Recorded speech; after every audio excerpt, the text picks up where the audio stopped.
ธรรมสวัสดีกัลยาณมิตรทุกท่านนะครับในเช้าวันนี้อากาศดีมากเนื่องจากว่าเมื่อสองสามวันก่อนมีฝนตกในช่วงเช้าวันนี้แดดออกแล้วก็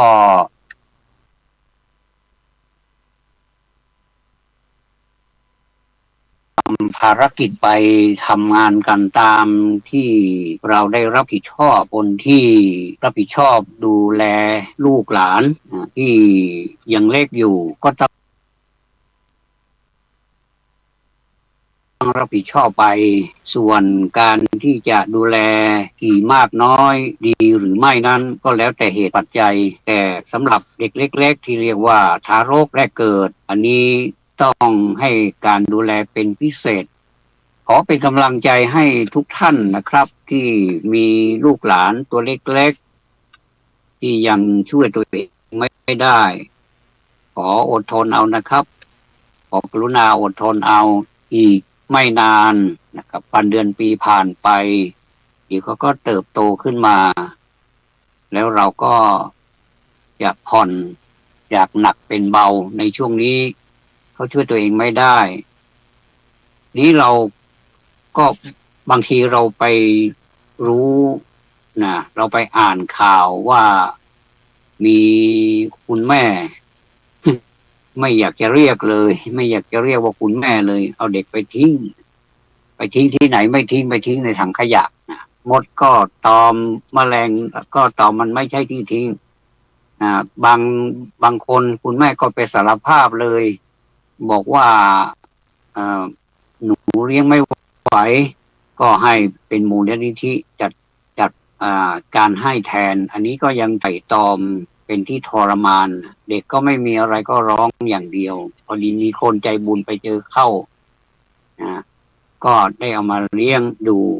จนเติบใหญ่มาก็กลายเป็นคนที่ว่านอนสอนง่ายแล้วก็สร้างคุณประโยชน์ถ้าเป็นสามเณรก็เรีย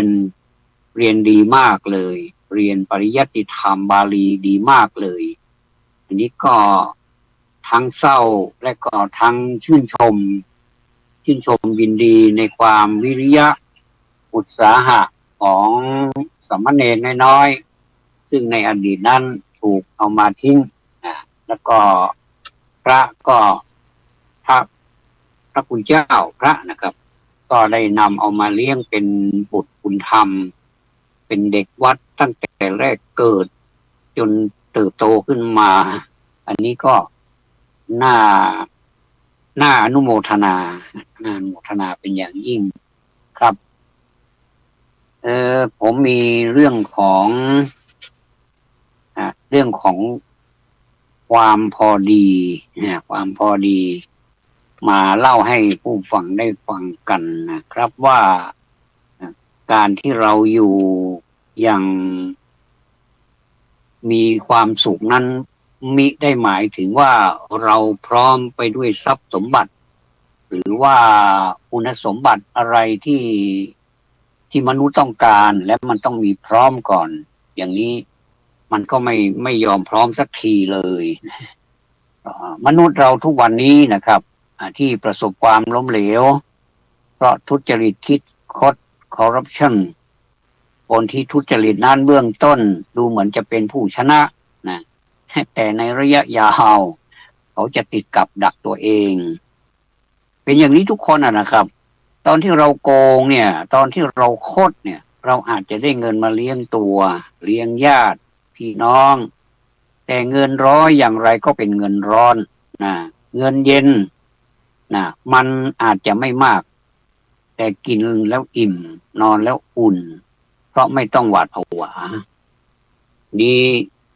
มีไปหลายประการบางท่านเวลาเดือดร้อนก็ไปขอเขาไปอ้อนวอนเขาคนที่มีความเมตตาเขาก็ให้ความเมตตาก็ช่วยกันไปถือว่าให้ถ้าให้ก็ถือว่าให้ไปเลยบอกว่าให้นะอันนี้ไม่ให้ยืมแต่ถ้ายืมแล้วทำเป็นเฉยอย่างนี้ก็ ไม่สมควรแต่แล้วถ้าเจ้าหนี้เขาทำใจได้บอกว่าคงจะเป็นหนี้กรรมเขามาตามเก็บหนี้เราพร้อมด้วยดอกเบี้ยหรือเปล่าไม่ทราบถ้าพูดถึงกรรมเราก็รู้สึกสบายใจไปก็เหมือนกับทำร้ายตัวเองเหมือนกันในครั้งต่อไปถ้าเผื่อว่ามีความเดือดร้อนก็คงจะไม่กล้าอีกอันนี้ก็ทำตัวเองนะครับคนเรามีปัญหาเรื่องเงินกันแทบทุกคนแม้แต่คนที่รวยมหาศาลแล้วก็ตามก็ยังมีปัญหาเรื่องเงินแล้วก็ต้องการที่จะได้เงินอีกหลายเท่าไม่ทราบว่าเอาไปทำอะไรมากมายนะสุภาษิตโบราณที่บอกว่าซื้อกินไม่หมดคดกินไม่นานนะในนี้จึงเป็นความจริงอย่างยิ่งเลยนะครับคนที่ตะกรุมตะกรามอยากจะรวยเร็วๆโดยให้ทางลัดเนี่ยเป็นคนสกปรกนะด้วยการทุจริตคิดไม่ชอบนี่นะอยู่ที่ไหนคนเช่นนี้ก็ไม่รุ่งจริงหรอกนะเพราะว่าในโลกนี้มีแต่ความจริงเหตุที่เราเห็นว่ามันเป็นความลับเพราะยังไม่ถูกค้นพบฉะนั้นอย่าคิดว่าโลกนี้จะมีความลับมันไม่มีหรอกนะพระพุทธองค์ตรัสว่านัตถิโลเกระโหนามะนะฮะซึ่งแปลว่าโลกนี้ไม่มีความลับ นัตถิโลเกระโหนามะโลเกก็ในโลกนัตถิก็ไม่มีชื่อว่าความลับนี่ไม่มีนามะระโหนามะชื่อว่าความลับไม่มีในโลกนะใครที่คิดว่าซ่อนความลับเอาไว้ได้อย่างปลอดภัยที่สุดนั่นคือเข้าใจผิดแล้วความลับก็คือสิ่งที่ยังไม่ถูกค้นพบโลกนี้มีแต่ความจริงเท่านั้นนะดังนั้นถ้าเราอยากจะรวยนะอยากจะรวยอยากจะมั่งคั่งก็ขอให้เป็นความรวยความมั่งคั่งที่สง่างามและเปิดเผย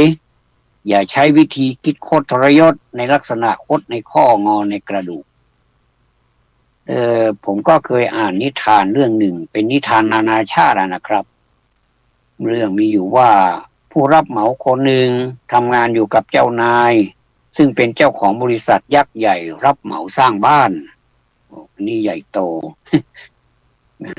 แต่ทุกครั้งที่เขารับงานจากเจ้านายมาเนี่ยเขาก็โกงครึ่งหนึ่งนั่นลูกน้องไม่ค่อยสวยซะแล้วนะไปโกงเขาครึ่งหนึ่งแล้วอีกครึ่งหนึ่งที่ได้มาเป็นกำไรก็ส่งให้เจ้านายเอาอย่างนี้เลยทุกครั้งที่เขาโกงนะแทนที่จะเก็บเขากลับเอาไปเล่นการพนันหมดเลยแม้เงินจะผ่านมือนะเงินนี่จะผ่านมือตลอดเลยแต่เขาไม่เคยเป็นเศรษฐีเพราะได้เงินมาเท่าไหร่ก็ไปเล่นการพนันจับจ่ายใช้คล่องเหลือเกินแต่ไม่เคยมีเงินเก็บหรอกนะครับจนกระทั่งนายช่างคนนี้มีอายุ60 ปีเนี่ย60 ปีนี่ก็ถือว่าเป็นวัยที่เกษียณแล้วเนี่ยเตรียมที่จะได้600 บาทแล้วว่างั้นเถอะนะครับนะเจ้านายก็คิดว่าลูกน้องของตนคนนี้เนี่ยสร้างบ้านให้บริษัทมา20 ปีแล้วนะตอนนี้เขาก็จะเกษียณเราน่าจะสร้างบ้านให้เขาสักหลังหนึ่งจึงเรียกมาพบนะแล้วบอกว่าคุณไปสร้างคฤหาสน์สักหลังหนึ่งผมตีงบให้ไปเลยสัก50 ล้านทำให้เต็มที่นะช่วงนี้ผมไม่อยู่ไปติดต่อธุรกิจที่เมืองน่ะนานมันนานนะไปเมืองนอกด้วยซ้ำนะไปนานนะสั่งงานเสร็จ CEO ก็บินไปทำธุรกิจที่เมืองนอกหลายประเทศแสดงว่าเขารวยมากผ่านไป1 ปีนะวันหนึ่งเจ้านายใหญ่เรียกลูกน้องคนโปรดมาถามความคืบหน้าเรื่องการสร้างคฤหาสน์ตอนแรกนั้นลูกน้องได้รับอนุมัติงบมา50 ล้าน50 ล้านนี่โอ้โหสุดยอดเลยนะ50 ล้านนี่นะไม่ใช่น้อยเลย ความที่เขายังไม่ทิ้งนิสัยแบบเดิมๆนะคือนิสัยคดในข้องอในกระดูกเอาแบบมาดูแล้วก็เลือกใช้วัสดุผิดแบบสร้างแบบขอไปทีเงินหายไป25 ล้านสร้างจริง25 ล้านเอาสิดูก็ทำเลยททำไมถึงทำกับฉันได้นะแกก็เอาเงินที่ช่อฉนไปเล่นการพนันหมดเลยก็สร้างแบบขาดเกินทั้งเหล็กทั้งปูนอุปกรณ์เฟอร์นิเจอร์สร้างเครื่องประดับทั้งหมดเป็นของผิดแบบเงินหายไปตั้งครึ่งรวมไปถึงการเบี้ยวลูกน้องด้วยนะให้บ้างไม่ให้บ้างอย่างนี้กระมังภายนอกของคฤหาสน์นั้นนะดูหรูหรามากเลยนะและเมื่อนายใหญ่มาเห็นถึงกับต้องเอ่ยปากชมสวยนะนี่โอ้โหทำเองทุกขั้นตอนหรือเปล่าครับผมตั้งใจสุดๆเลยครับเจ้านายนี่รายงานเป็นอย่างๆเลยดีมากงั้นคืนเงินไปกินข้าวกับคืนนี้นะไม่ใช่คืนเงิน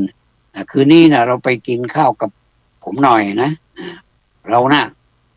ไปกินข้าวกับผมหน่อยคืนนั้นนายใหญ่เรียกเขาไปนั่งกินข้าวด้วยหลังจากกินข้าวเสร็จแล้วเนี่ยนายใหญ่ก็เอ่ยปากถามว่าคุณมาอยู่กับผมกี่ปีแล้วถามเฉยเลยนะคุณมาอยู่กับผมกี่ปีแล้วน่าจะสัก30 ปีได้แล้วครับนายและเป็นอย่างไรล่ะผมดูแลคุณดีไหมดีมากครับนายเกษียณแล้วจะทำอย่างไรต่อผู้เป็นนายก็ซักนะผมคิดว่าอยากจะสร้างบ้านดีๆให้ตัวเองสักหลังนะนอกเมืองนู่นสร้างให้คนอื่นมาแล้วเป็น100 หลังคิดว่าจะเอาประสบการณ์ทั้งหมดมาสร้างบ้านให้ตัวเองอย่าว่าอย่างนั้นอย่างนี้เลยนะครับนายผมขอยืมนายสักหน่อยสิครับจะได้ไปสร้างบ้านให้ตัวเองอยู่บ้างทำไมคุณจะต้องขอผมเพราะคฤหาสน์มูลค่า50 ล้านบาทที่ผมสั่งให้คุณทำหลังนั้นผมตั้งใจยกให้คุณโอ้โหอ้าวแล้วทำไมไม่บอกก่อนล่ะครับทำไมล่ะมันจะมีปัญหาตรงไหนไม่มีครับไม่มีเขาแทบจะล้มทั้งยืนเมื่อรู้ว่าคฤหาสน์ที่นายใหญ่ให้สร้างด้วยงบที่มากกว่าทุกหลังถึง50 ล้านบาทก็เพื่อจะมอบเป็นของขวัญให้แก่ตนเองเอาเข้าไม่ล่ะ กลับถึงบ้านคืนนั้นนอนไม่หลับทั้งคืนเขามายืนมองบ้านที่ตนเองสร้างวัสดุทุกอย่างผิดแบบหมดแล้วเขาก็รำพึงว่านี่เราสร้างบ้านที่ไม่สมบูรณ์หลังนี้มาเพื่อให้ตัวเองอยู่ใช่ไหมนี่คนที่ทุจริตคิดคดเนี่ยคือคนที่ขุดกับดักเอาไว้รอดตัวเองไม่มีใครหนีพ้นเขาหลอกคนทั้งโลกได้ แต่สุดท้ายเขาจะหลอกตัวเองไม่ได้วันหนึ่งสิ่งที่เขาทำเอาไว้จะต้องย้อนกลับมาเล่นงานเขาเสมอเหมือนนายช่างคนนี้นะครับดังนั้นถ้าเราอยากจะเป็นคนที่ร่ำรวยอย่างยั่งยืนอย่าเลือกวิธีการทุจริตเลยไม่มีใครยั่งยืนเลยเพราะทุจริตนะเพราะทุจริตวันนี้วันพรุ่งนี้ก็ทุจริตถ้าวันนี้ผิดวันพรุ่งนี้ก็ไม่ถูกถ้าวันนี้ถูกเมื่อวานก็ถูกพรุ่งนี้ก็ถูกถ้าวันนี้ผิดเมื่อวานก็ผิดพรุ่งนี้ก็ผิดผิดคือผิดถูกคือถูกแม้จะบอกว่ารักษาความลับได้ก็ตามความลับคือสิ่งที่คนอื่นยังไม่รู้ เมื่อคนอื่นรู้วันไหนคุณก็ตายวันนั้นอยู่ดีนะครับมหาเศรษฐีที่ร่ำรวยมั่งคั่งได้นั้นก็เพราะเขาซื่อสัตย์สุจริตรู้จักรักษาความสะอาดเอาไว้เสมอเหมือนกับโฮจิมินห์ที่เป็นคนรักษาความสะอาดมากข้าวของทุกอย่างที่คนมอบให้ท่านตอนที่ครองอำนาจนี่นะครับท่านไม่เอากลับบ้านแม้แต่ชิ้นเดียวเป็นคนซื่อสัตย์สุจริตจนกระทั่งว่าดมกลิ่นได้นะครับวันหนึ่งเนี่ยขณะที่ท่านกำลังรับประทานอาหารในห้องของประธานาธิบดีมีแม่ครัวยกอาหารใส่จานชามเซรามิกมาเสิร์ฟในขณะที่ตัวสั่นงันงกจานชามก็หลุดมือแตกเพลงโฮจิมินห์เลยถามว่าแม่ครัวในห้องนี้มีปิ่นโตไหมมีเจ้าค่ะมีเจ้าค่ะ ฉะนั้นตั้งแต่วันพรุ่งนี้เป็นต้นไปอาหารสำหรับฉันให้เอาใส่ปิ่นโตออกมาอ้าวทำไมล่ะเจ้าค่ะท่านเป็นถึงประธานาธิบดีนะเจ้าค่ะ ใช่แต่ก่อนหน้านั้นฉันเคยลี้ภัยนะฉันเคยลำบากฉันกินอาหารปิ่นโตฉันอยู่ในป่าฉันอยู่ในหลุมใต้ดินฉันอยู่มากับปิ่นโตแล้วรู้ไหมปิ่นโตตกไม่แตกประธานาธิบดีกินอาหารจากปิ่นโตเหตุผลเพราะตกแล้วไม่แตกเหตุผลนี้นี่เองนะครับแต่ถ้าเป็นจานชามกระเบื้องที่ตกหล่นไปเนี่ยจานชามก็จะได้รับความเสียหายท่านบอกว่าจานกระเบื้องถ้วยกระเบื้องชามกระเบื้องแต่ละชิ้นเนี่ยงบประมาณแผ่นดินทั้งนั้นเพราะฉะนั้นอย่าเอางบประมาณแผ่นดินมาละลายเพื่อฉันคนเดียวบุคคลผู้ยิ่งใหญ่ทั้งหลายเป็นคนซื่อสัตย์สุจริตขนาดนี้นะครับทำอะไรไม่เอาเข้าตัวโดยวิธีที่ไม่ชอบตอนที่มีชีวิตอยู่ก็เป็นคนที่สง่างามเมื่อล่วงลับดับขันไปแล้วยังถูกอ้างอิงถึงสร้างความภาคภูมิใจจนชั่วลูกชั่วหลานตรงกันข้ามกับพลคดทรยศตอนที่ยังอยู่แงนหน้าก็อายฟ้าก้มหน้าก็อายดินใช่ไม่ได้พอล่วงลับดับขันไปแล้วนิมนต์พระมาเทศพระก็ไม่รู้จะไปสรรเสริญอย่างไรบางทีเราไปฟังพระเทศท่านก็ไม่รู้ข้อมูลดูหรอกนะแต่ว่าเทศเอาใจญาติโยมก็ไป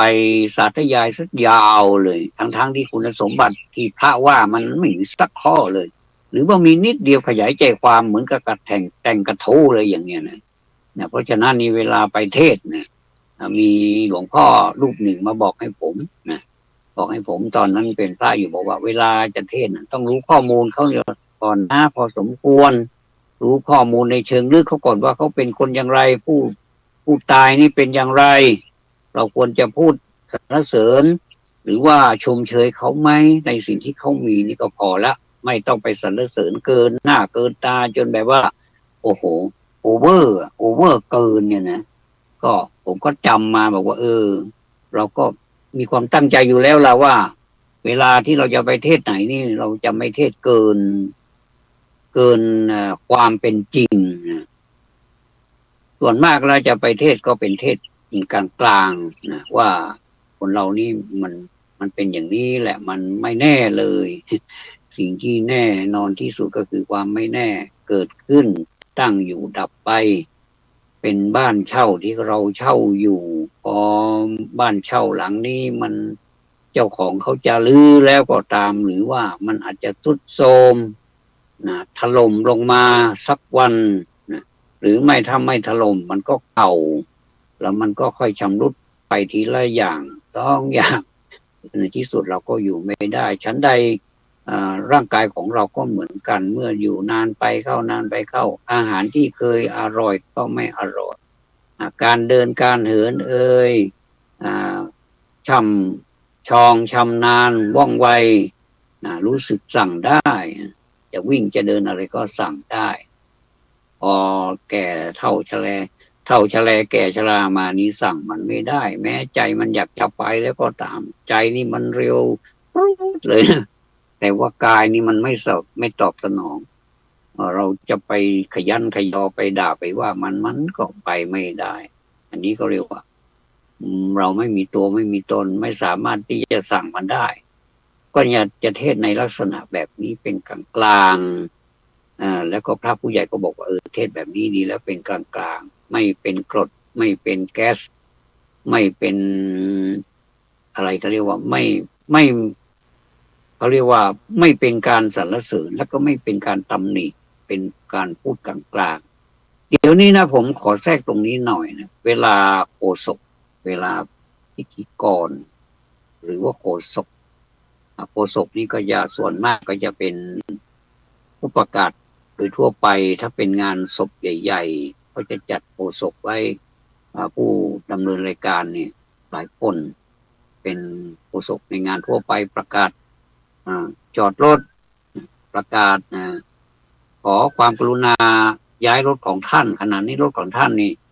ไปปิดทางรถของคนอื่นขอความกรุณาอย่างเนี้ยเป็นต้นหรือว่าเชิญชวนญาติพี่น้องเข้ามาในงานนี้ศพของผู้นี้สมมุติเป็นงานศพชื่ออะไรอายุเท่าไหร่ได้สร้างคุณงามความดีอะไรเป็นประโยชน์กับประชาชนหรือว่าประเทศชาติบ้างก็พูดไปหรือว่ามีพิธีการ1 2 3ว่าไปอย่างนี้ก็เรียกว่า โอสถในงานทั่วไปที่นี้มาถึงพิธีผู้ดำเนินการทางศาสนา บางทีก็มัคคณายกเองเป็นผู้ดำเนินการเองเป็นทั้งพิธีกรเองเป็นทั้งผู้นำในการที่จะประกอบพิธีทางศาสนาอย่างนี้ก็เห็นนะแต่บางที่ถ้ามีผู้รู้หลายคนเขาก็แยกออกมาว่าพิธีการทางศาสนานั้นลำดับขั้นตอนก็จะมีพิธีกรอีกคนหนึ่งแล้วก็ต่อมาก็จะเป็นผู้ดำเนินพิธีกรรมก็คือมัคคณายกนี่ก็จะไม่กล่าวอะไรแต่ว่าพิธีกรนี่ก็จะลำดับให้ว่ามีอะไรบ้างจนจบรายการอย่างนี้บางงานถ้าเป็นพระเป็นผู้จัดงานให้ก็พระก็จะสรุปงานแล้วก็มีคติเตือนใจอะไรก็สามารถที่จะพูดได้ในช่วงเวลาของการที่พระสงฆ์ทั้งนั้นเนี่ยจะอนุโมทนาก็พูดซะก่อนแล้วก็อนุโมทนาอาจจะเป็นข้อคิดที่ดีผมไปได้ยินข้อคิดที่ดีมากๆเลยอันนี้นะครับผมก็ยังอัดเทปมาอยู่เพื่อได้ฟังเอาไว้ว่าท่านพูดนี้ก็เป็นความจริงของสังคมนะครับว่าเราไปไหนเนี่ยนะเอาตาสองตาของเราเนี่ยไปด้วยนะแล้วก็เอาหูสองข้างนี้ไปด้วยนะเอาปากไปด้วยก็ไม่ต้องใช้มากนักเอาแค่พอประมาณยกเว้นการดำเนินรายการนี้ที่ต้องพูดอันนี้เป็นกรณีพิเศษอันนี้ผมเติมเอาเองนะท่านบอกว่าจะอธิบายว่าตาไปด้วยเนี่ยทั้งสองข้างนี้หมายถึงว่าถ้าเราไปไหนเนี่ยไปงานอะไรก็ตามในขณะที่เราเดินทางอย่าไปนั่งสับประงกนั่งหลับไปตลอดทางเราก็เลยไม่รู้ว่าบ้านเขาเป็นอย่างไรชื่อบ้านอะไรมีอะไรที่น่าที่จะจดไว้บันทึกไว้บ้างถ้าเราขี้ลืมเราก็จดบันทึกไว้ว่าหน้าบ้านนี้เขาทำอย่างนี้เขาท่าดีนะแล้วก็รักจำเป็นครูพักรักจำก็มีอยู่ดึงดาดทั่วไปนะครับแล้วก็เราก็ถ้าจะละเอียดกว่านั้นนะสมมุติว่าจากแม่แตงมาบ้านขี้เหล็กหลวงขี้เหล็กน้อยทำไมถึงเรียกขี้เหล็กหลวงขี้เหล็กน้อยเพราะอะไรสามารถเราไปหาความรู้ได้ก็อันนี้ก็เป็นความรู้นะนอกสถานที่เขาเรียกว่าทัศนจรทัศนะแปลว่าการดูการมองการเที่ยวก็ได้การไปเที่ยวจรก็การเดินทางไป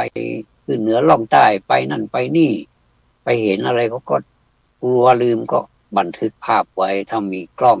ถ้ามีโทรศัพท์มือถือก็บันทึกภาพไว้แต่ถ้าจะให้ดีนี่บันทึกลงในสมุดอันนี้แน่นอนกว่า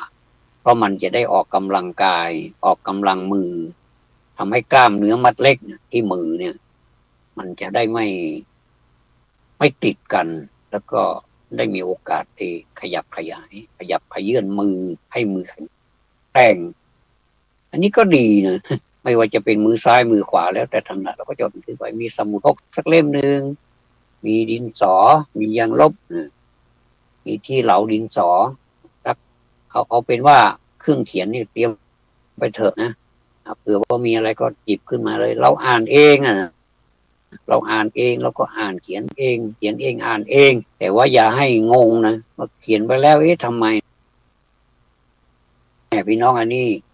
เขียนว่าอ่านว่าอย่างไรนี่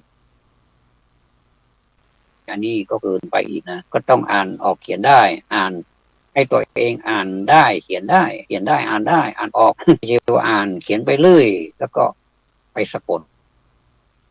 ไม่ถูกความหมายอาจจะผิดเพี้ยนไปก็ได้สมมติว่าเราเดินทางจากอำเภอแม่แตงมาผมจะเดินทางผมจะเริ่มตั้งแต่แยกแม่งัดนี่ไปเลยนะคิวรถแม่แตงนี่ไปเลยนะผมก็จะนั่งลำดับไปเลยแม่แตงคิวรถออกจากนี่ไปก็จะไปจอดที่แม่มาลัยนะครับจำเอาไว้จดเอาไว้ กับแม่มาลัยทำไมไปจอดที่นั่นก็ถือว่ารอคนแล้วก็รอรถคันหลังด้วยถ้าคันหลังมาก็คันที่เราจอดอยู่นี้ก็ไปก็ออกไปเพื่อจะบริการผู้ใช้ต่อไปแล้วก็รถนี้เราสังเกตดูว่าตอนที่มันออกจากแม่มาลัยมานี่ก็เขาก็จะใช้ความเร็วไม่มากนักเพราะว่าเขากำลังหาคนอยู่บางคันก็ไม่อย่างนั้นบางคันก็รักษาความเร็วเป็นสม่ำเสมอออกมาก็50-60วิ่งไปเลยนะบางคันก็40-50ก็แล้วแต่เขาจะทำเวลาเขาจะรู้เวลาของเขาเองก็สังเกตดูอันนี้ไม่ได้ไปจับผิดคนอื่นนะแต่เราจะทำเป็นความรู้เก็บไว้สำหรับเราว่าเวลาเราเดินทางจากแม่แตงไปเชียงใหม่เนี่ยมันใช้เวลาระยะเวลาสักเท่าไหร่จากกิโลเมตรที่เท่าไหร่ไปถึงกิโลเมตรเท่าไหร่อันนี้มันเป็นความรู้รอบตัวนะไม่มีใครบอกกันได้ว่าแล้วแต่เราจะเขียนแต่ความขยันของเรานะพอมาถึงขี้เหล็กมาถึงขี้เหล็กทำไมถึงเรียกว่าขี้เหล็กทำไมขี้เหล็กน้อยแล้วทำไมขี้เหล็กหลวงจะเรียกรวมกันเป็นขี้เหล็กทั้งหมดเลยไม่ได้หรือมันก็ต้องมีที่มาแล้วก็ต้องไปหาที่มาของคำว่าขี้เหล็กหลวงขี้เหล็กน้อยเนี่ยนะครับแล้วก็มันก็จะผ่านมาถึงห้วยน้ำรินนี่เขาทำอะไรกันเมื่อสมัยก่อนเขาทำอะไรกันเดี๋ยวนี้ทำหรือเปล่าบ้านห้วยน้ำรินนี่เขาจะประกอบอาชีพทำขนมจีนทำเส้นมันนะทำเส้นขนมจีนก็จดเอาไว้ว่าเป็นขนมจีนมาถึงนี้สังเกตดูเมื่อก่อนนี้นะเราสังเกตจากกลิ่นมันจะมีกลิ่นจากหมักที่จะไปทำจะใช้ทำเส้นขนมจีนก็เราก็บันทึกไว้พอถึงหนองอาบช้างทำไมช้างมันมาอาบน้ำตรงนั้นหรืออย่างอันนี้เป็นการเขียนประวัติศาสตร์โดยย่อสามารถที่เราจะรู้ว่าระยะทางจากแม่แตงมาถึงเชียงใหม่เนี่ยมันมีเรื่องราวอะไรบ้างมันมีเรื่องในประวัติศาสตร์ที่เราจะทราบได้ไหมเนี่ยมันมีเยอะแยะเลยอันนี้แค่เบาๆแค่ย่อๆแต่ความจริงมันจะลึกมากไปกว่านี้อีกถ้าสมมุติว่าเราจะทำสารคดีแม่แตงเชียงใหม่เนี่ยมันก็ได้ไปหนึ่งเรื่องแล้วนะก็ทำกันเป็นตอนไปเนี่ยผมคิดนะพอมาถึงเชียงใหม่ปุ๊บในเมืองเชียงใหม่นี้กว้างขวางเหลือเกินมาก็ถึงห่วงสิงแล้วโอ้โหห่วงสิงนี่มันแยกใหญ่โตอย่างนี้มีทางลอดด้วยแล้วห่วงสิงนี่ที่คำว่าห่วงสิงที่มามันเป็นอย่างไรมันมีอนุสาวรีย์นะถ้ามาจากแม่แตงมันก็จะเข้าข้างโรงเรียนวัดห่วงสิงมันจะมีอนุสาวรีย์สิงอยู่ตรงนั้นแล้วก็มีการฉลองกันเป็นประจำครบปะกันทุกปีเนี่ยนะเป็นการฉลองแล้วก็มันมีอะไรดีในนั้นมีเรื่องราวอะไรบ้างเนี่ยอันนี้ก็น่าสนใจอันนี้พูดถึงประวัติศาสตร์ในเมืองแล้วก็ในเมืองนี้โอ้โหนะประวัติศาสตร์เยอะเหลือเกินไปวัดเชียงมั่นก็มีประวัติศาสตร์ไปอนุสาวรีย์สามกษัตริย์ก็มีประวัติศาสตร์นะประวัติศาสตร์เยอะเหลือเกินอนุสาวรีย์สามกษัตริย์มี3 พระองค์นะมาสัญญาเซ็นสัญญากันเพื่อที่จะสร้างเชียงใหม่เป็นเพื่อนกันเนี่ยก็ไปศึกษาดูมีภาษาล้านนาอยู่ข้างหลังนั้นด้วยนะผมก็ไปบันทึกมาแล้วนะก็มาถอดเป็นเอกสารทั้งถอดออกมาเป็นภาษาล้านนาแล้วก็แปลมาเป็นภาษาไทยแยกกันเป็นตัวตอนนี้ก็ยังพอมีอยู่ท่านผู้ใดต้องการก็เชิญนะครับจะส่งมาให้แต่ว่าสิ่งเหล่านี้มันก็ต้องใครอยากจะรู้นะเขาเรียกว่ามีความต้องการมีความต้องการที่อยากจะรู้ถึงจะไปได้แต่ถ้าเราไม่อยากจะรู้อะไรนี่ก็สิ่งที่พูดมานี่ก็เหมือนกับท่านไม่ได้ยินก็แล้วกันเพราะว่าเราไม่สนใจเราจะมาพูดให้ฟังทำไมนี่สำหรับบุคคลผู้ต้องการที่จะฟังครับผมย้อนมาหาท่านผู้ที่พูดถึงเอาตาไปเอาตา2 ข้างไปด้วยนะก็ดูอย่างที่ว่านี้ยกตัวอย่างดูเขามีงานพิธีอะไรก็ไปดูเขาเขาจัดอย่างนี้เดี๋ยวนี้มันง่ายนะพอเราสนใจเรื่องแต่ทำไมเขาหาบเขาใช้หาบ หาบนี่มันเป็นแบบโบราณเวลาที่จะหาบผ้าบางสกุลผ้าไตรบางสกุลไปที่ป่าช้านี่นะทำไมเขาใช้หาบทำไมไม่ยกใส่รถแล้วก็ไปเลยนะส่วนมากชาวบ้านทั่วไปก็ง่ายๆยกใส่รถแล้วก็ไปเลยนะแต่ถ้าจะเป็นพิธีแบบโบราณจริงๆแล้วก็จะมีหาบแล้วก็จะมีกระบอกกรวดน้ำจะมีกระบอกกรวดน้ำไม่ใช้วัสดุอย่างที่เราใช้กันเดี๋ยวนี้นะครับกระบอกไม้ไผ่เนี่ยเขาเอามาทำเป็นกระบอกกรวดน้ำสำหรับพระสงฆ์เวลาพระสงฆ์ไปบางสกุลหรือว่าบางสกุลธรรมดาหรือว่าไตรอะไรนี้ท่านก็จะกรวดน้ำให้โดยใช้กระบอกนี้บรรจุน้ำแล้วก็กรวดลงไปในแผ่นดินอันนี้เราก็เอาสองตาไปด้วยเขาทำอย่างไรรูปแบบของการเขาทำอย่างไรของการทำบุญอุทิศไปหาผู้ตายนี่เขาทำอย่างไรแล้วมันก็มีข้อบกพร่องโดยเราก็บันทึกหมายเหตุไว้ก็ได้ว่าข้อบกพร่องมันเป็นอย่างนี้เผื่อว่าเราไปใช้ในงานของเราบ้างเราก็จะไม่มีข้อบกพร่องถึงมีก็มีน้อยแต่ถ้าเราไม่จดไปด้วยเนี่ยเราก็ข้อบกพร่องเราก็ไม่รู้นี่เรารู้แล้วว่ามันจะมีข้อบกพร่องอันนี้เกิดขึ้นแล้วเราจะทำอย่างไรก็เขียนไว้ล่วงหน้าก่อนเจ้าของงานนี่นะเจ้าพิธีงานนี่จะต้องรู้รอบหมดเลยนะไม่ใช่ว่าจะทำไปเรื่อยได้ถ้าว่าทำไปเรื่อยนี่เรียกใครมาทำก็ได้อย่างเนี้ยมันไม่มีรูปแบบถามว่ามันจะเป็นการทำแบบนี้มันจะอึดอัดไหมไม่อึดอัดเลยบอกมันจะยิ่งทำความมั่นใจแล้วก็ทำความสบายใจแล้วมันเป็นรูปแบบที่เป็นการให้เกียรติผู้ตายเป็นการให้เกียรติเจ้าภาพและเป็นการให้เกียรติประชาชนผู้ที่มาร่วมในงานไม่ว่าจะเป็นงานบุญชนิดไหนนะครับก็ต้องให้ครบแต่ว่าอย่าให้มันเกินไปบางทีก็พูดแล้วพูดซ้ำแล้วซ้ำอีกบางทีเขารู้แล้วนะเราก็ไม่ต้องพูดอีกแล้วนะก็พูดเฉพาะที่มันจำเป็นก็พอแล้วบางทีมันน้ำท่วมทุ่งผักบุ้งหลงเหลงเนี่ยอันนี้ผมก็ได้ฟังจากผู้รู้นะผู้หลักผู้ใหญ่นะเขามาพูดมานั่งใกล้ๆกันเนี่ยเขาก็พูดให้ฟังเราก็ไม่ได้ต่ออะไรนะแต่เขาพูดเปรยออกมาเขาพูดเผื่อให้เราได้ยินด้วยนะแต่เราก็ไม่ได้เป็นผู้สนทนาพูดกับเขาด้วยนะแต่มีอีกท่านหนึ่งที่เป็นผู้สนทนาเขาบอกเขาก็คุยกันด้านหลังแต่เราอยู่ด้านหน้ากันนั่งชิดกันติดกันเนี่ยเราก็ได้ยินเนี่ยเราก็อันนี้ก็น่าสนใจนะที่เขาพูดเนี่ยแสดงว่ามันเป็นข้อบกพร่องแล้วเนี่ยนะอันนี้ก็พูดถึงตาสองข้างเนี่ยอย่างนี้เป็นต้นนะครับแล้วหูล่ะหูสองข้างเวลาที่จะไปงานนั้นงานนี้เนี่ยอย่าคุยกันอย่าไปคุยกันนั่งให้เรียบร้อยนั่งให้เป็นระเบียบเรียบร้อยแล้วก็ฟังพระเทศก็ต้องฟังรู้เรื่องไม่รู้เรื่องแล้วก็นั่งด้วยความสงบอันนั้นก็เป็นของเรานะเป็นอานิสงส์ของเรานะคนอื่นไม่เกี่ยวคนอื่นที่ไม่ยุ่งกับชีวิตเรานี่อย่าเข้ามาเกี่ยวข้องนะไม่เกี่ยวอย่าเข้ามาเนี่ยโนเลยนะห้ามเข้ามานะห้ามเข้ามาสนทนาห้ามเข้ามาทำนู่นทำนี่ห้ามนำมือถือเข้ามาแล้วก็เปิดเสียงดังสนั่นไปหมดเลยเนี่ยโอ้แหมเราไปดูงานไหนก็มีมือถือเสียงดังอันนี้นี่ถ้าคนไทยเรานี่มีความนี่สักหน่อยเกรงใจสักหน่อยนี้เขาก็จะสั่นเสียงเอาไว้ไม่ว่าจะเป็นห้องเรียนห้องโถงใหญ่ๆฟังเทศฟังปาฐกถาฟังอะไรฟังประชุมโอ้โหมีเสียงดังรบกวนอยู่ตลอดเวลาเนี่ยอันนี้ไม่สมควรเลยเราต้องรักษาธรรมเนียมของเรา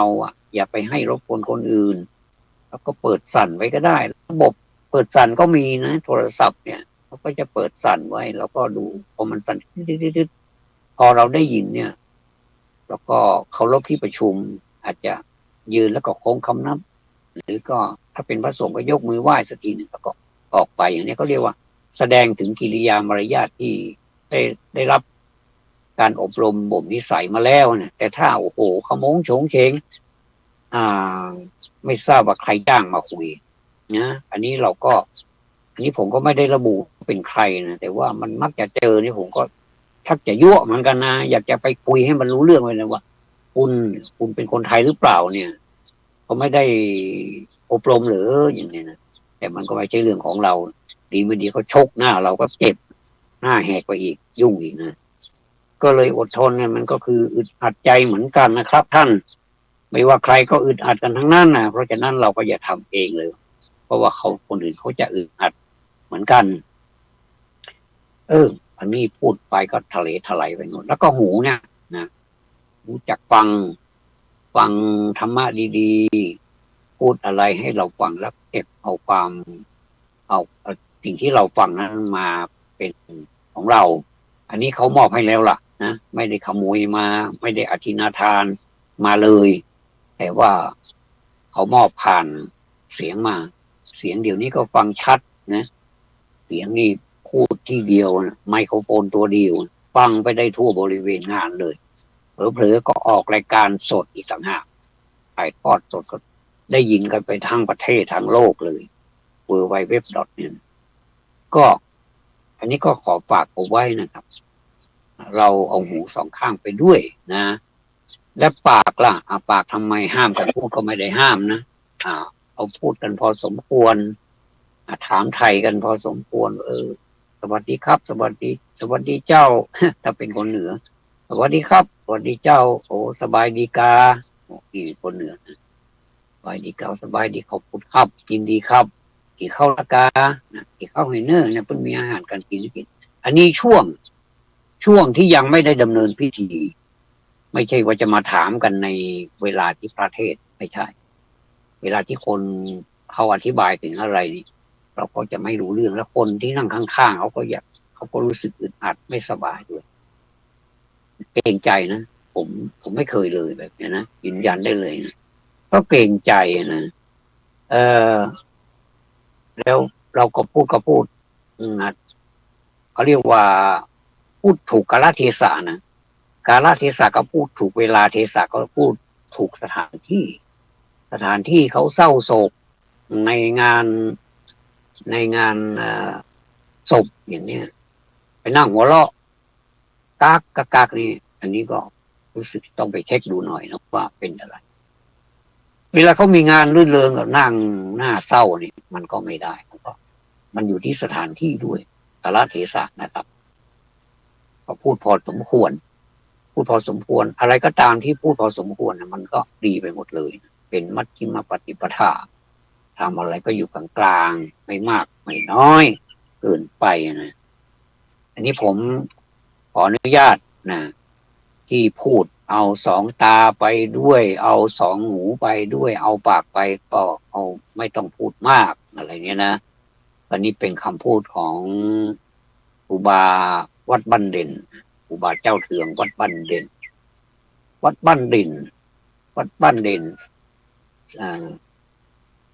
สลีเมืองแกนวัดบ้านเด่นอำเภอแม่แตงนะครับซึ่งผมก็น่าสนใจเวลาท่านพูดที่ท่านจะพูดไปทั่วๆแล้วก็พูดได้กระชับได้เนื้อหาสาระมากนี่ไม่ได้อวยนะพูดตามเนื้อผ้านะว่าเวลาก็กระชับพอดีไม่มากไม่น้อยจนแบบว่าโอ้โหเสียดายนะอย่างเงี้ยไม่มากจนทำไมนานจังเลยเนี่ยก็ไม่ใช่ก็คือพูดพอดีแล้วผมก็เลยบันทึกเอาไว้ในสมองเมมโมรีเอาไว้ท่านพูดมากกว่านี้อีกอันนี้ผมเอามาบางส่วนเท่านั้นเองนะอันนี้แหละครับท่านที่เคารพการที่เราจะเดินทางไปไหนอย่าถ้าเราไม่เพลียจนเกินไปเราก็ตื่นตาตื่นใจเราเดินทางไปไหนเราก็ได้ความรู้เมื่อก่อนนี่ผมเป็นบ้าจดนะบ้าเขียนปากกากับสมุดพกนี่มันไม่ขาดกระเป๋าเลยพอขึ้นรถผมก็จะจดทะเบียนรถไปเลยแล้วก็ถ้ามากกว่านั้นก็จะจดพขลก็คือพนักงานขับรถว่าชื่ออะไรนามสกุลอะไร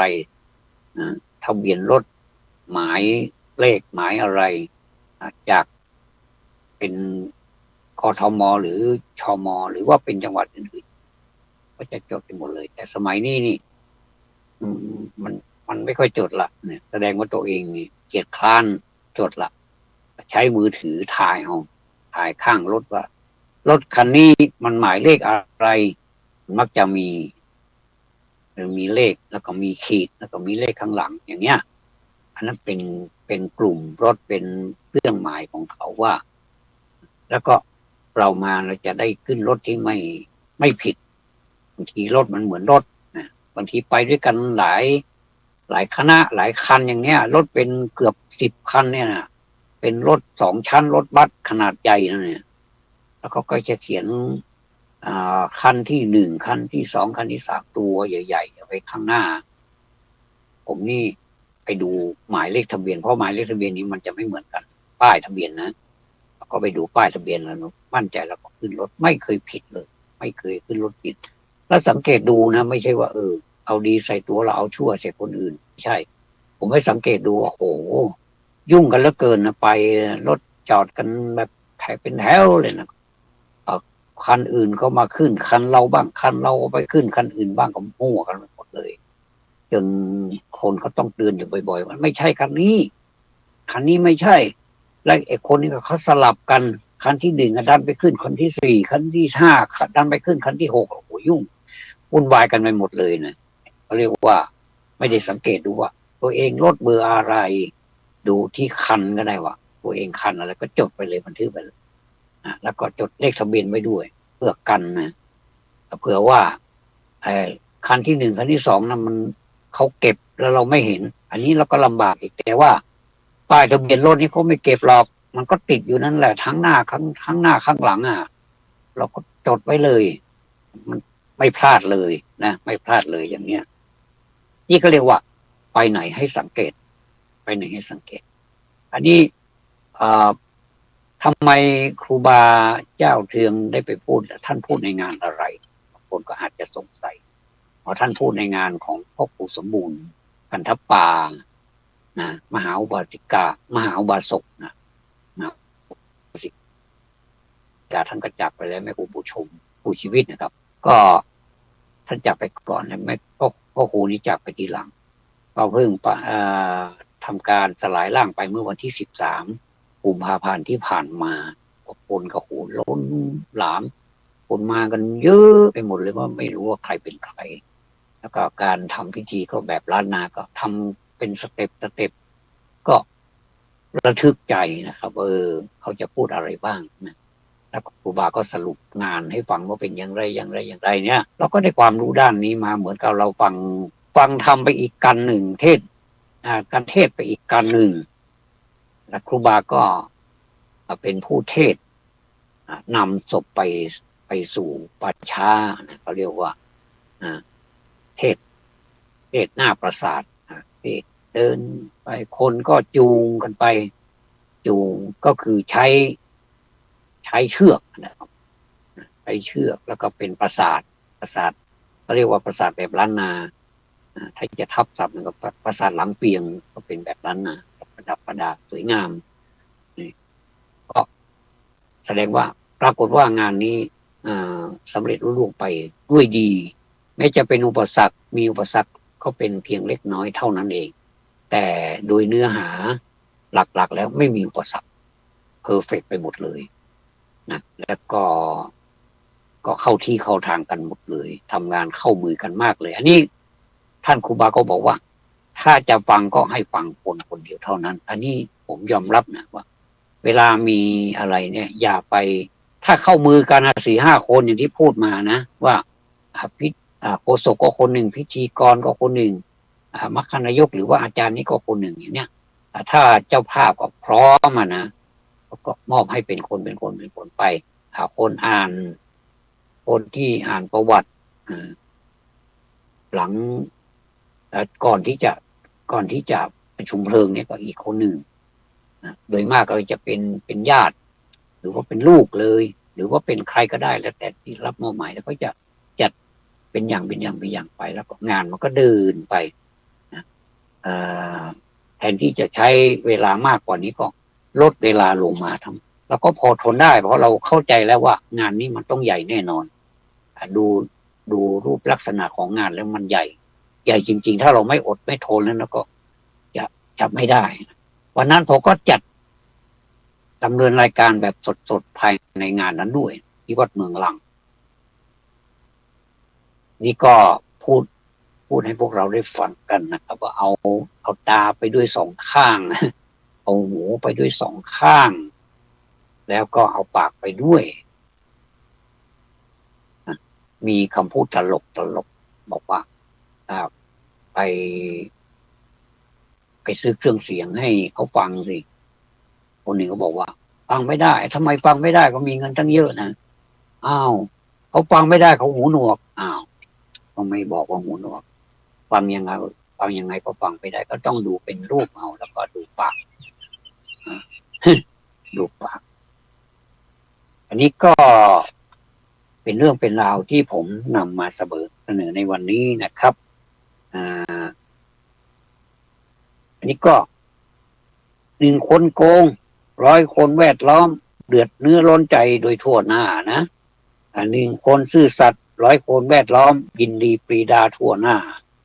เช่นนั้นแล้วเราจะเป็นคนรักความสะอาดหรือเป็นคนรักความสกปรกนะโปรดคิดดูให้ดีอันนี้ผมได้นำเอามาจากหนังสือหัวใจเศรษฐีของท่านว.วชิรเมธีอ้างอิงชื่อของท่านหน่อยแล้วก็ขออนุญาตนำมาพูดในรายการนี้เพื่อเป็นประโยชน์ท่านใดที่พูดดีเขียนดีเราก็สามารถที่จะนำมาพูดได้แต่ว่าเราก็ได้เอ่ยชื่อขออนุญาตท่านแล้วนะครับท่านผู้ฟังครับเรานี่หมายถึงเราทุกคนนี่นะ เกิดมาแล้วมีความหวังไหมล่ะมีผมเองก็มี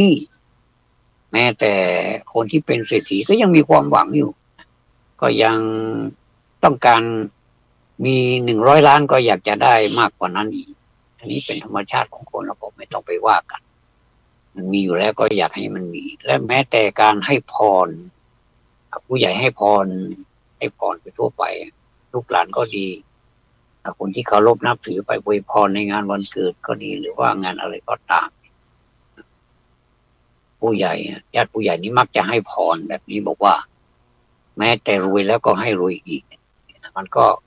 เลยเป็นธรรมเนียมว่าแม้แต่เรารวยแล้วก็ตามเราก็ไม่ต้องจักพอแล้วก็ต้องทำให้มันรวยมากกว่านี้แต่ผมวงเล็บไปนะว่าถ้าใครรวยแล้วเนี่ยถ้าทำเหมือนหลายท่านทำอันนี้น่าอนุโมทนาเป็นประโยชน์แก่สังคมอย่างท่านบรรดาที่เป็นเศรษฐีทั้งหลายเนี่ยนะออกมาให้ปันสุขให้คนอื่นมอบโอกาสให้กับคนที่ไม่มีโอกาสคัดสรรคัดเลือกเอาคนที่มีความตั้งใจมีความมานะพยายามมีความบุกมุกมานะนี่ใช้ในหัตถ์ของภาษาไทยแต่ถ้าเป็นภาษาบาลีนี่ก็เรียกว่าความแข็งกระด้างเป็นความมุมานะมีความมุมานะที่จะประกอบอาชีพส่งเรื่องเข้าไปแล้วก็จะมาดูแล้วก็ต้องการอะไรก็จะมอบให้รอบหนึ่งก็เป็นหลัก6ขึ้นเป็นแสนขึ้นไปนี่ก็แสดงว่าเป็นคนที่ไม่ใช่น้อยถ้า10 คนก็เป็นล้านละถ้า100 คนจะเท่าไหร่นะครับคูณเข้าไปอันนี้ก็รู้สึกไม่เสียดายและไม่เสียใจบุคคลเช่นนี้นะเป็นบุคคลที่เกิดมาแล้วนี่เพื่อประโยชน์ของตนเองด้วยเพื่อประโยชน์ของผู้อื่นด้วยนะครับก็มีมากหลายท่านมากมายหลายท่านบางทีอย่างน้ำท่วมเนี่ยอยู่ๆก็เรียกไปเอาตังค์เลยนะแจกกับมือเลยนะอาจารย์เฉลิมชัยเนี่ยผมพูดเลยเอาตังค์ใส่ถุงไปเพราะฝนมันตกน้ำมันท่วมตังค์ใส่ถุงไปคนมีตังค์ท่านก็บอกว่าท่านก็ไม่ได้รวยอะไรมากแต่ว่าอยากจะแจกท่านก็แจกให้เห็นเลยนะไม่มีพิธีที่ต้องอะไรเลยแจกให้เห็นเลยแจกบางคนได้เป็นหมื่นก็ยังมีเลยได้เป็นรายตั้งแต่ราย500 ขึ้นไป100นี่คงจะไม่ค่อยมีนะผมก็เห็นใบสีม่วง100 1,000 2,000 5,000 10,000 อะไรก็ว่ากันไปนะอันนี้ก็น่าอนุโมทนานะผมว่าถ้าคนไทยเราเป็นอย่างเนี้ยกันทั่วประเทศเนี่ยนะผมว่าตอนนี้เขาเรียกใช้ว่าไทยหลักว่าเมตตากรุณาเห็นคนอื่นเขาเดือดร้อนก็ไปช่วยไม่มีวิธีรีตองอะไรไม่ต้องไปประกาศให้ใครรู้เห็นว่าตรงนี้มันเดือดร้อนแจกเลย นะก็วันนี้ก็พูดมาก็เกือบจะครบเวลาพอดี9:54 นาทีนะก็ผมขอต่อท้าย1 นาทีด้วยการสมาทานศีล 5นะ I pay homage to the blessed one, the noble one, the fully enlightened one. To the Buddha, I go for refuge. To the Dhamma, I go for refuge. To the Sangha, I go refuge. For the second time, to the Buddha, I go for refuge. For the second time, to the Dhamma, I go for refuge. For the second time, to the Sangha, I go for refuge. For the third time, to the Buddha, I go for refuge. For the third time, to the Dhamma, I go for refuge. For the third time, to the Sangha, I go for refuge. I undertake to observe the precept to abstain from killing living beings. I undertake to observe the precept to abstain from taking things not given. I undertake to observe the precept to abstain from sexual misconduct. I undertake to observe the precept to abstain from fresh speech. I undertake to observe the precept to abstain from intoxicating liquors and drugs, catching it race. These are the 5 precepts you have undertaken to this virtue. One can get happiness in this very life. One also can get a lot of property, and after passing away, one hopes to get into the state of happiness and liberation or nirvana. Therefore, the precept should be always verified นะครับ ก็ขอบพระคุณทุกท่านที่ติดตามรับฟัง